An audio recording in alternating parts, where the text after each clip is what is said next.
நம்மாழ்வார் அருளிச் செய்த திருவாய்மொழி 2-10-6 பதிகத்தின் 5 பாசுரத்தில் உய்ந்து போந்து என் உலப்பில்லாத வெம் தீவினைகளை நாசம் செய்து உனது அந்தமில் அடிமை அடைந்தேன் விடுவேனோ 5 பைந்தலை ஆடு அரவு அணை மேவி பார்க்கடல் யோக நித்திரை சிந்தை செய்த எந்தாய் உன்னை சிந்தை செய்து செய்தே என்று பாடுகிறார்.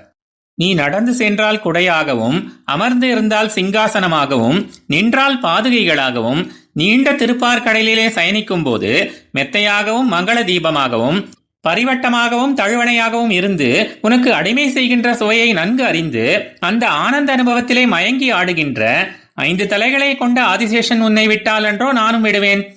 இப்படி திருப்பார்கடலில் ஆதிசேஷன் மேல் சயனித்து யோக நித்திரையிலே பொருந்தி லோகரக்ஷண சிந்தை பண்ணின என் சுவாமியே, உன்னை எப்போதும் சிந்தித்து அதன் காரணமாக முன்பு அச்சேதனத்தை போல் கிடந்த நான் ஆத்மஸ்வரூபம் விளங்க பெற்று உஜ்ஜீவனமடைந்து சம்சாரிகளிலே வேறுபட்டு நிற்பவன் ஆனேன்.